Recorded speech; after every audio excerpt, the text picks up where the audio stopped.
July 9th, 2026. Dear Inquisitive Me, ever have those days where your mind travels at the speed of light? Anything and everything you can think of just inundates your mind? There are days when I get so wrapped up in my thoughts that I tire myself out.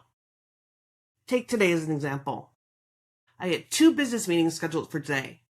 I'd made one for 8 a.m. and the second one for 9 a.m. Neither of them were to be overly complicated, but it still felt heavy and mentally draining. I got up this morning, 7:15, no problem, took a shower, got dressed, did all my usual routine, and then proceeded to come out and get ready for my first meeting. And I sit on the couch because I have a little time to spare. And then I get on my meeting, and it goes well. I talk to the BCBA, I'm learning about the client, I'm learning about the family, we're talking about targets and goals. Great. Finish that meeting, get off that call, and the idea of doing a second meeting at 9 seems like too much. So, 5 minutes before that meeting is scheduled, I reschedule it for a later time today. I set it for 1. And I think, okay, great. Now that that's done, I'm going to lay down and just kind of relax and just be. And I do just that. I lay down. I am able to turn the TV on and just kind of numb my thoughts out. But again, I don't understand why I'm so tired because I haven't done anything. I went to bed at a decent time. I slept phenomenally. But I just have all these things running in my head. So I wake up and I prepare for meeting number 2. And during meeting number 2, I enjoy the meeting. I learned lots of things I hadn't known before. I got an idea of what I can do to scale the things that I'm doing. It went amazing. It took about 45 minutes, give or take. And when that was done, it just felt, again, exhausting. But not because anything bad happened. It's just because all day long today, my mind has been running. So it went back to, oh my gosh, yesterday's journal. What's going to happen when people hear it? What are they going to think? How are they going to react? Did I do it right? Did I say too much? Did I not say enough? Should I take it down? Should I keep it up? Okay, whatever. And then I talked to a friend yesterday, one that I mentioned in said podcast, and it was, what do I do with that? How do I talk to him? What do I say to him? Was the conversation I did have with him okay? And I know that it is. I know that it is. He and I have had the same conversations for 15 years, and while that would drive anybody else insane, it's perfect for me. I need the same thing over and over again. I need that routine. And he very much gives me that routine. For example, every morning, without fail, I get a, "Good morning, Ma. How are you?" In which I always respond the same, "Good morning, love. I am well. How are you?" In which he always responds, "I am all right." Literally the same conversation we've been having for 15 years. I can dictate what his responses are going to be, and yet, I still wait for them. It just scratches an itch in my brain. So today, it's do I change up the conversation a little bit? Because after we get past the how are yous and what are you doing, which that's always the same as well. I'm usually getting out of bed or getting out of the shower. He's usually getting into the shower or eating breakfast. Then the conversation typically dies. And if we don't want it to die, it's coming up with another question or responding to the previous answer to somebody said. And so today, my brain goes on overdrive. What else should I say? What do I need to say? Well, what can I say? Well, if I say this, is it going to make him mad? If I say this, is it going to make him grumpy? Is it going to make him sad? What's it going to make him feel? I realize that I do this with everything. Nothing can just be simple. The simplest things send a shock through my head. Imagine an earthquake. And the first jolt goes through it, it shakes everything up. And then there's like the aftermath of it. That's how my brain works. There's a whole bunch of aftershocks that are just like, well, what about this? What about that? Who said this? Who said that? What was that look? Why did they say it that way? What was that sigh or breath that they took after it? So, I had a conversation with him today, as normal. He spoke to me throughout the day. Again, typically very normal for us. And then it was, oh my gosh, paying bills. How am I going to pay bills? The same way I pay them every month. And yet, without fail, every month, I worry about how I'm going to pay the bills. Not so much the money for paying the bills, but legit, in what order am I going to pay them? And you would say, well, don't you do it in the same order every time? Yes. Yes, I do. So then why do you stress about it? Because me and my brain have a very complicated relationship, and we don't always see eye to eye on being easy. I think that's the best way to describe it. And so I just find that I exhaust myself long before I get out of bed and do anything, because my brain has been running wild long before I've taken a step out of bed. I wake up in the morning, and before I even do anything else, the first thing I do is reach for my phone. Bad habit. I keep telling myself to not have my phone in my bedroom, but again, the pattern is when I go to bed at night, put my phone on my charger, which is in my bedroom. I don't know how to stop that habit. So every morning, I get up and I reach for my phone. And the first thing I do is I check all my emails. And then I can't have notifications on my phone. That drives me insane. So whatever I don't need has to be deleted. That gets deleted. And then after that, I check my bank accounts. Why? Because heaven forbid I not check my bank account one morning. I have to know what happened overnight. Do I know what bills come out and when they're coming out? Absolutely. Do I still check them anyways? Absolutely. So I go through that. And then it's okay, now that I've done that, I reward myself with social media. For what? You woke up. What are you rewarding yourself for? The mental task of apparently all the things I've done just previously. And so then I get up and I take care of the things I need to, which is usually making my bed, taking a shower, brushing my teeth. And then I go on to the next thing, which in my life is usually the kitchen. What do I do in the kitchen? I come into the kitchen, I unload the dishwasher, I load the dishwasher with whatever dishes have been put in there after I've washed. I clean down my kitchen.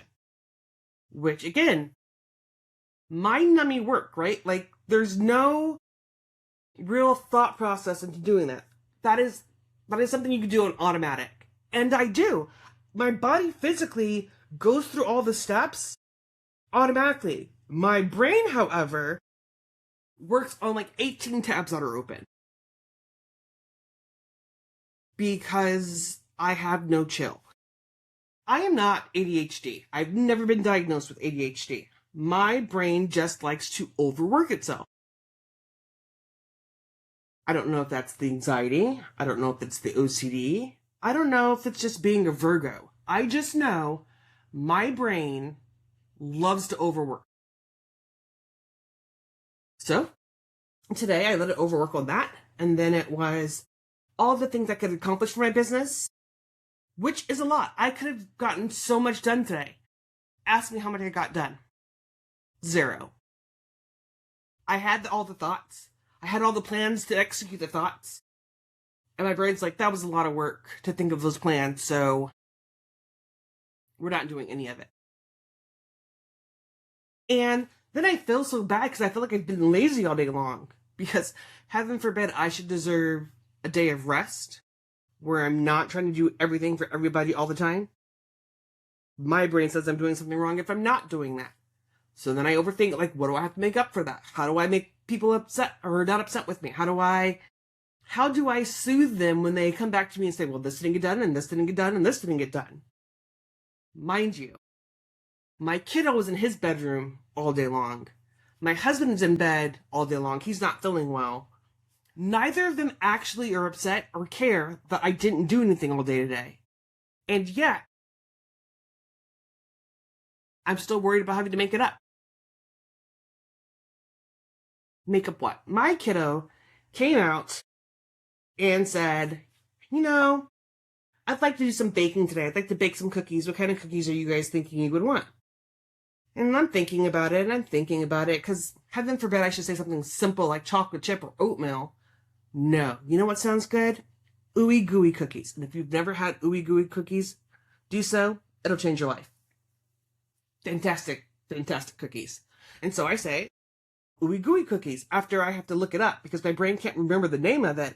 I can just remember how fluffy and melt in your mouth they are. And so I tell my kid, that's what I'm thinking. And my kid's like, what the fuck is ooey gooey cookies? He's never heard of it. So I send him a recipe and he's like, what's confectioner's sugar? Powdered sugar? Why don't they just say that? Why don't they just say that? Again, my brain overthinks enough things that it doesn't need to process why we have 15 different names for one thing. And yet, currently, I'm curious why confectioner's sugar and powdered sugar are the same thing with different names. Like, different textures? No, not that I know of. It's legit the same thing. Okay, well, someone else was overthinking as well, so it got multiple names. And so he goes, okay, I can make that. And he does make them, and they're absolutely amazing. I've already had 3. Because my breakfast this morning was 2 bowls of Apple Jacks, super healthy. And then I was like, that's enough food for a long time. Newsflash, not enough food for a long time. Just too lazy to actually get up and do anything today. See, there I go again. Too lazy. It isn't that I just didn't have the energy. It isn't that it's okay for me to rest. Whenever I connect it to myself, it's negative. Do I think my kid was lazy today? No, I think that he needed rest. Lots of stuff has been going on in his life. Take the break. Take the mental break. Take the physical break. My husband, not feeling well. What's his sickness? He says that his head hurts and his stomach hurts. And I'm just like, cool, bro. Feel free to take the bedroom and lay down and rest. Don't consider that to be lazy. However, if I lay down, if I don't do something productive, and by productive, it's got to meet my standards of productive. It doesn't just mean that I've loaded the dishwasher and I've taken care of the dogs and I've taken them outside and I've washed a load of laundry. That's not productive. That is typical things I'm supposed to do. Productive is anything over that. Gee, I wonder why my brain overworks. I've convinced myself that my brain does its best work when I'm busy doing other things. And while there is some truth to that statement, I do process things really well when I'm doing something else. I'm wondering if that's because I've made my brain have to do that. That I don't allow myself to say, okay, we're doing this one thing at this one time, and when that thing gets done, we can move on to something else. But I don't. And that's why I'm writing and talking into my journal. I realize that has been the crux of my whole life. It's been me saying, no, I can't do just the one thing. I can't slow down, even with relationships. So I have dated multiple guys, older, so that makes sense. But outside of the first guy I dated, I feel like I always had someone in the background for when something went wrong. Because, heaven forbid, I should just mourn, be sad. So with the first guy I dated, it went really bad. I was 18, he was 18 when he was 17 when we started dating. And we thought we knew what love was. And we had this really big relationship with these really big feelings and a set of parents that were trying to convince us to get married. Yes, that young. It was a whole thing. So when I felt like my heart was broken, my heart was really broken. And my thought process was, I need to find some way to not. And the best way to not hurt is to make yourself feel wanted. And the best way to make yourself feel wanted is by doing whatever it is people want you to do so that they want you for that time. I do that very well. And so that's where that started. And then it kind of continued throughout several of our relationships until I met the first guy with kids. And then I stopped looking altogether. It wasn't even that I just stopped looking. It was that I didn't notice anything else. I didn't see anything else. I had an ex at the time who, throughout other relationships, he and I would like go back and forth with each other.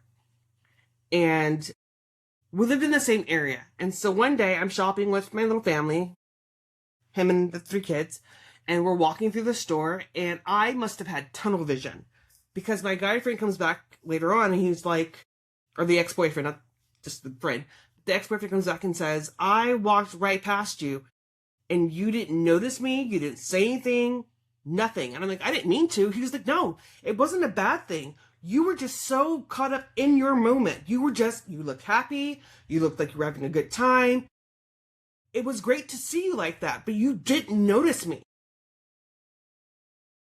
That made me smile. To be that invested in an actual relationship to where I could just be in that relationship. I wasn't looking for somebody else to meet a need that I wasn't having met because my needs were being met.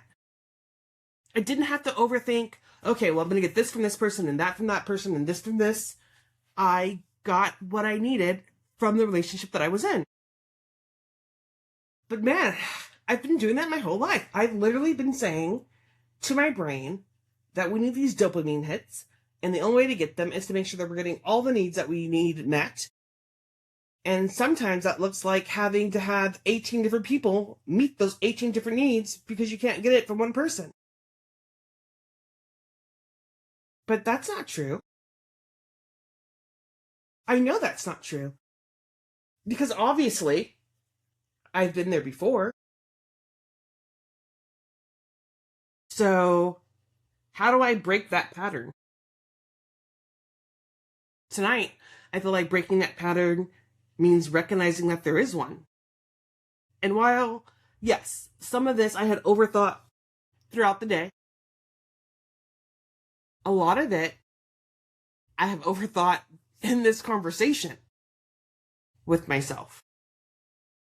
And I think that's where things begin. It's the curiosity of learning me.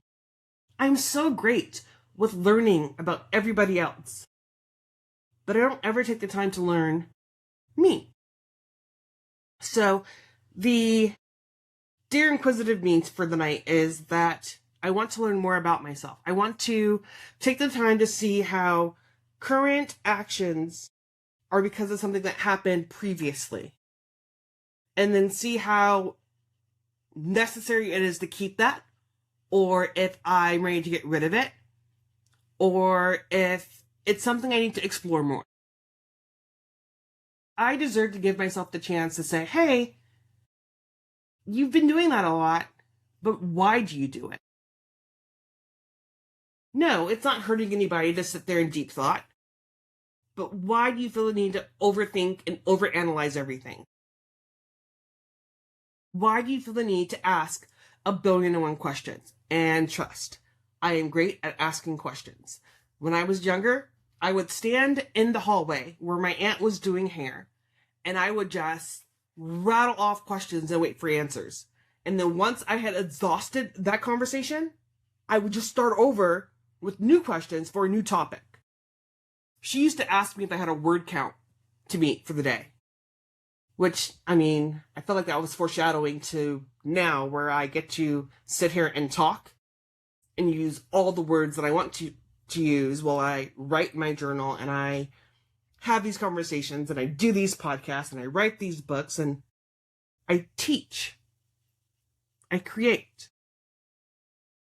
I get to be inquisitive and learn all the things that I want to learn to do all the things that I want to do.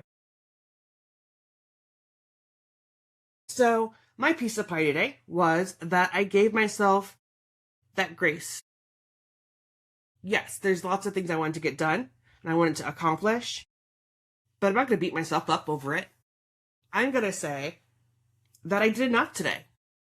I got up, got out of bed, still took my shower and made my bed and unloaded my dishwasher, loaded my dishwasher, took my dogs out for a walk. I fed them. I fed me, which isn't always the easiest thing to do. I did my meetings and then I rested because I needed the rest. How odd that I have to give myself credit for doing something like resting when I needed the rest. It's okay to be inquisitive and it's okay to learn about yourself and it's okay to deep dive into why you do the things you do. But I also think that it's important that we recognize that we deserve the same grace we give others. We deserve to think positively of our actions the same way we would think positively of somebody else's actions. If it's okay for my husband and my kid to take a day of rest because they're tired, they're exhausted, they're mentally drained, I deserve that same luxury. And if I can't figure out in my head why I deserve that same luxury, then maybe it's time I look back in my actions and see what's going on. Be inquisitive about what I'm doing so I can figure out the intent of what I'm doing. So I invite you to figure out the intent of why you do the things you do. Instead of just being inquisitive about all the things happening in the world, and there's a lot of things happening in the world to be inquisitive about, start with being inquisitive about yourself. Why do you like doing things that certain way? Why do you do so many things for people that you wouldn't do for yourself? Why are you nicer to other people than you are to yourself?